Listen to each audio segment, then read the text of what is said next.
अदालत में 18 महीने के एरियर को लेकर सुनवाई होनी थी। लाखों कर्मचारियों और पेंशन धारकों को उम्मीद थी कि शायद आज कोई स्पष्ट दिशा मिलेगी। अदालत ने केंद्र सरकार से एक सीधा सवाल पूछा था कि अगर 18 महीने का एरियर 8% ब्याज के साथ दिया जाए तो सरकार पर कुल वित्तीय भार कितना पड़ेगा। यह सवाल सामान्य था साथियों, लेकिन जवाब के लिए सरकार ने समय मांगा। कहा गया कि सभी विभागों से आंकड़े जुटाए जा रहे हैं और पूरी गणना भी तैयार नहीं है। यही वह पल था जिसने कर्मचारियों और पेंशनरों के मन में पीड़ा को और गहरा कर दिया।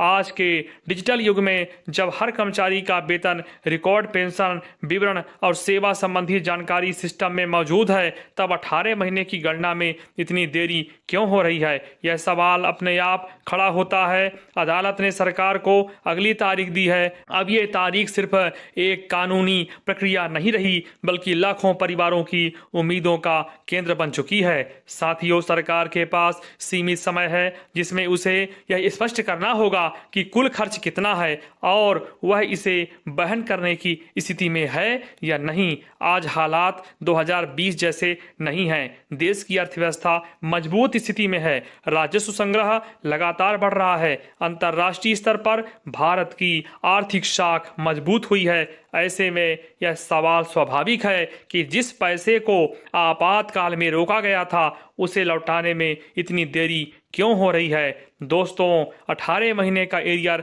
उन लाखों लोगों के लिए सिर्फ एक रकम नहीं है साथियों, बहुत ही ध्यान से समझिएगा इस बात को, बल्कि उनके जीवन की जरूरत से जुड़ा हुआ है।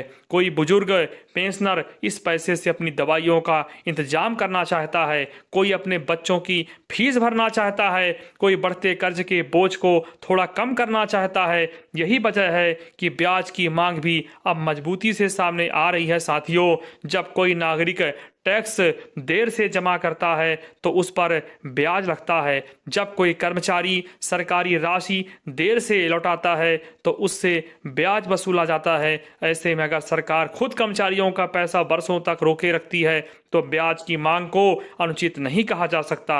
सरकार की चिंता भी समझी जा सकती है, क्योंकि ब्याज जुड़ते ही कुल राशि काफी बढ़ जाती है, लेकिन कर्मचारियों के लिए हर बीतता दिन एक नई निराशा लेकर आता है साथियों। दोस्तों, अगली सुनवाई के बाद स्थिति और स्पष्ट हो सकती है। अगर सरकार पूरी गणना के साथ अदालत के सामने आती है और अदालत संतुष्ट होती है तो 18 महीने के एरियर के भुगतान का रास्ता खुल सकता है। लेकिन अगर फिर से समय मांगा गया या अधूरी जानकारी दी गई तो अदालत सख्त रुख भी अपना सकती है। साफ तौर पर कहा जाए तो यह मामला निर्णायक मोड़ पर पहुंच चुका है। दोस्तों, इसी बीच सैलरी और पेंशन से जुड़ा एक और बड़ा बदलाव सामने खड़ा हुआ। 7वें वेतन आयोग का कार्यकाल 31 दिसंबर 2025 को समाप्त हो चुका है और तकनीकी रूप से 1 जनवरी 2026 से 8वां वेतन आयोग लागू माना जा रहा है। इसकी औपचारिक घोषणा और रिपोर्ट आने में समय लगेगा, लेकिन वेतन आयोग की सिफारिशें हमेशा पिछली तारीख से लागू